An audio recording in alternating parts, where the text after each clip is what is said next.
All right, everyone, get ready. We're going deep into learning how to learn today. Ooh, sounds interesting. You sent us some great material for this deep dive. Yeah? Especially this webpage. It's just like full of learning strategies and techniques. Nice. I gotta say, even I picked up a few new tricks while I was reading through it. Oh, wow, really? Kind of meta, isn't it? Yeah, that's pretty cool, actually, when you think about it. It's really relevant to what you do, like constantly learning new stuff for each deep dive. Right.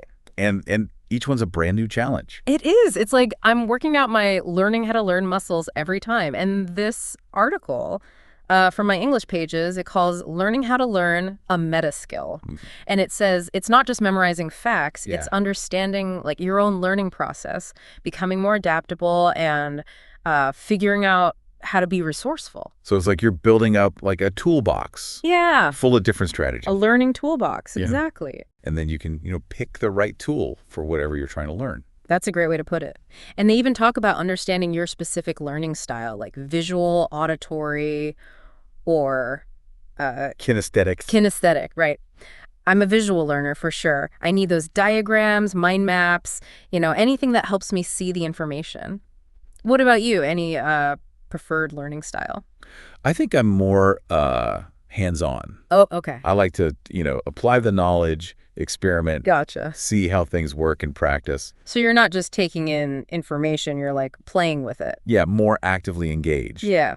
than just passively like absorbing it. I can see how that'd be super effective. It's like instead of just reading a recipe, you're in the kitchen like actually baking the cake. Exactly, yeah. And speaking of actively engaging, this article, it talks about the history of learning, like different methods. Yeah. Did you know that for centuries, the focus was just rote memorization?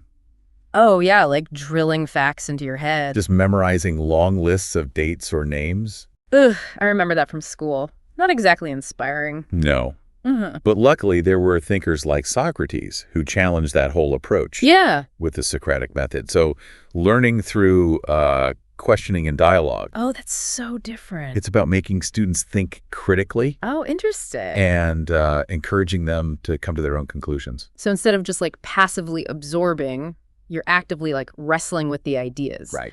That's cool. And the article says this is still relevant today, which is pretty amazing when you think about it. It is. And it makes sense, given what we now know about how the brain works. Like our brains, they're super adaptable, right? Thanks to neuroplasticity. Yeah. They can actually form new connections as we learn. So it's not just filling our brains up, it's like we're actively shaping and rewiring them. Exactly. And that's where those memory techniques come in that the article talks about. Yeah. Like spaced repetition and active recall. These aren't just like random study hacks. They're actually based on how our brains are wired to learn best. That is so cool. It's like we're hacking our own brains to become better learners. I've actually been trying out spaced repetition. Have you? It's been a game changer, I gotta say. I can imagine. And have you noticed how it ties into the idea of having a growth mindset? Oh, like believing you can improve? Yeah, even if something's really hard at first. You know what? I hadn't thought about that connection before, but it totally makes sense. Right. If you believe you can get better, you're way more likely to stick with it. Exactly.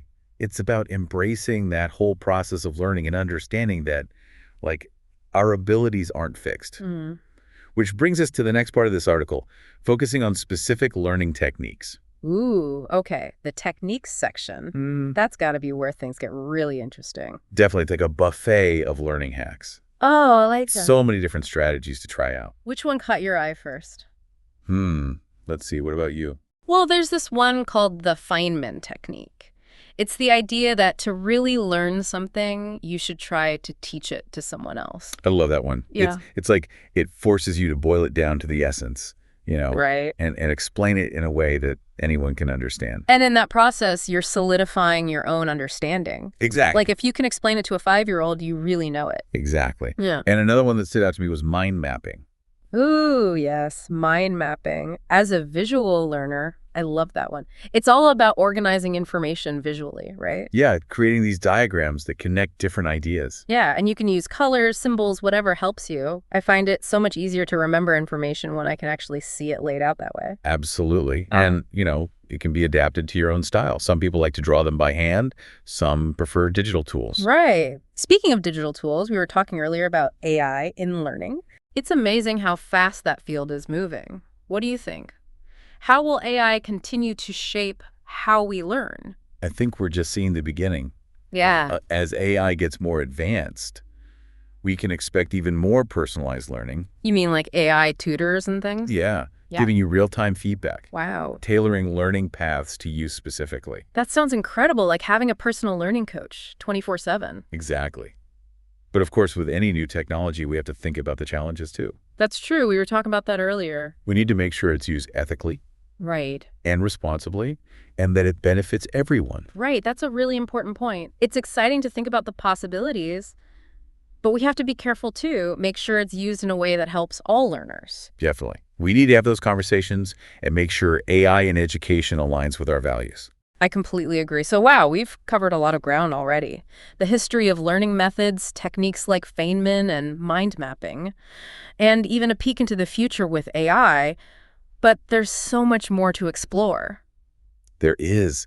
I can't wait to dive deeper into some of these techniques and see how you can apply them to your own learning. It's kind of like that saying, give a man a fish, feed him for a day. Oh, yeah. Teach a man to fish, feed him for a lifetime. Right. But instead of fish, it's learning, right? Mm-hmm. Giving yourself the tools to become a self-directed learner.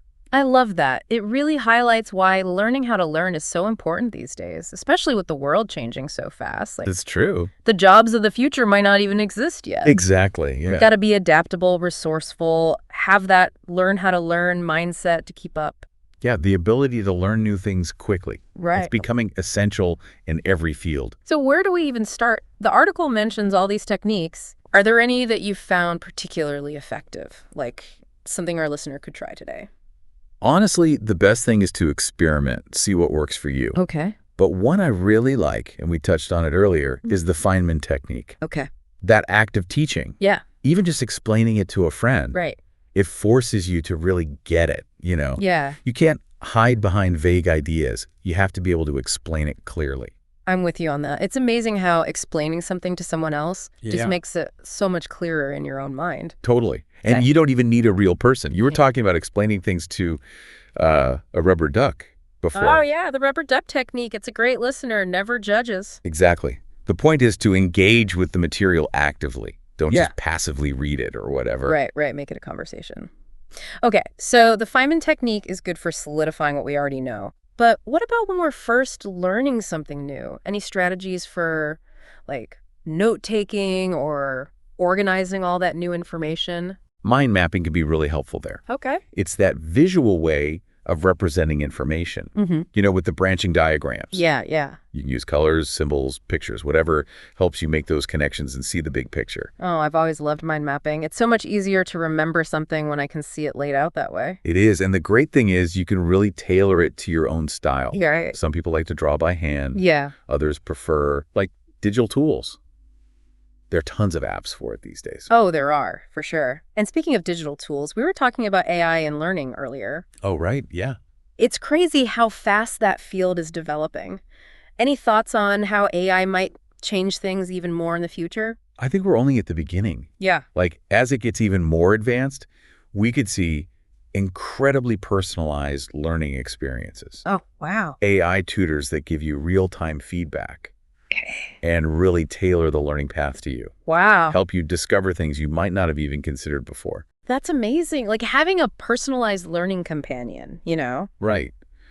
But, like we said before, got to think about the challenges too. Of course. Yeah. Technology is a tool. We need to be thoughtful about how it's used, make sure it benefits everyone. Totally agree. It's exciting, but we got to be careful. Okay, so lots of techniques and strategies, but I want to talk about the mindset part of learning too. Oh, yeah. This article talks about having a growth mindset. Can you explain what that means? Yeah, a growth mindset, it's basically the belief that your abilities aren't fixed. They can be developed through effort and learning. Okay. So instead of saying, I'm just not good at math, Yeah. you'd say, I'm going to keep practicing till I get better. So it's about embracing challenges, seeing them as opportunities to grow. Exactly. And understanding that mistakes are part of the process. Right. You're going to make mistakes. They're actually valuable feedback. Oh, interesting. They show you where you need to improve. I like that perspective. Mistakes as opportunities. Yeah. Takes the pressure off, lets you be more experimental. So it's like, okay, I messed up, but what can I learn from this? Exactly. Shifting from, I can't do this to, I can't do this yet. That's a good one. Yeah. It's like you're opening yourself up to the possibility of improvement. So how do we actually cultivate a growth mindset? Any tips? One thing is to focus on effort and progress Okay. rather than just the outcome. Celebrate the small wins along the way. That's a good reminder. It's easy to get caught up in the end goal and forget to appreciate the journey, right? Exactly. And learning isn't always linear, Oh, right. They're going to be setbacks. Setbacks, plateaus. Yeah. The key is to see them as chances to learn and adapt. So it's like you're a scientist conducting an experiment. Kind of, yeah. You try something, see what happens, make adjustments. And sometimes those unexpected twists and turns are where you learn the most. Totally. And remember, you don't have to do this alone. Oh, right. There are so many resources out there, books, courses, mentors, other learners.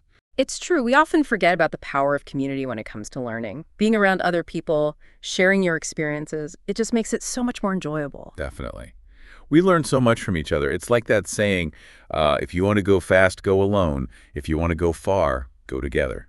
I love that. And that brings us back to the heart of this deep dive. Learning how to learn is a journey, not a destination. It's about being curious, embracing challenges, and always seeking out new knowledge and experiences. And as you said earlier, finding joy in the process, too. Learning shouldn't be a chore. It should be an adventure. Speaking of adventure, this article you sent mentions lifelong learning. What does that phrase mean to you? What are you curious to explore further? Lifelong learning, for me, it's about, staying curious, Yeah. engaged with the world, constantly looking for new knowledge, new experiences, Right. even if they're outside your comfort zone. It's like holding on to that childlike wonder. Exactly. Yeah. That eagerness to learn and grow. But sometimes I feel like life gets in the way, all the deadlines and responsibilities. It's easy to lose that sense of wonder. I know what you mean. I think the key is to focus on the things that really excite you. What are you passionate about? That's a good point. Sometimes we approach learning like it's an obligation. I Yeah. should learn this, or this will be good for my career. But when you're genuinely interested in something, it's so much more enjoyable, even if it's hard. Absolutely. Yeah. When you connect your learning to your passions, motivation just comes naturally. It's not about forcing yourself to learn something boring anymore. It's about feeding your curiosity and pursuing knowledge that actually means something to you. Yeah, it's a form of self-discovery almost. Yeah. Becoming a more well-rounded person, not just checking things off a list. I like that. And learning doesn't have to be just, traditional subjects or classrooms. Not at all. It can be anything that interests you. Exactly. Arts, humanities, science, tech, practical skills, hobbies. So learning a language or how to play an instrument, Absolutely. taking a cooking class, Sure. even just having deep conversations with people who have different views. That's learning too. The world's your classroom, really. It is. The possibilities are endless. The key is to be open, be curious, and don't be afraid to try new things. And don't be afraid to make mistakes, because those are often the best teachers. They are. They show you what works, what doesn't. They make you think differently. Yeah, some of the most powerful learning happens when you stumble a bit. You have to reevaluate, try a new approach. And that deepens your understanding. Okay, so as we wrap up this deep dive into learning how to learn, Yeah, let's leave our listener with a few things to think about. that's good. First, remember, learning's a journey, not a destination It's a lifelong process, of discovery and growth. and it's different for everyone. So experiment, find what works for you. Keep adjusting your approach as you go. The most important thing is to stay curious Never stop exploring. and never stop learning. Embrace that curiosity. Follow your passions. And remember, Learning should be fun, not a chore. exactly, it should bring you joy. All right, everyone, that's it for this episode of The Deep Dive. We hope you enjoyed exploring the world of learning how to learn with us. Until next time, keep diving deeper.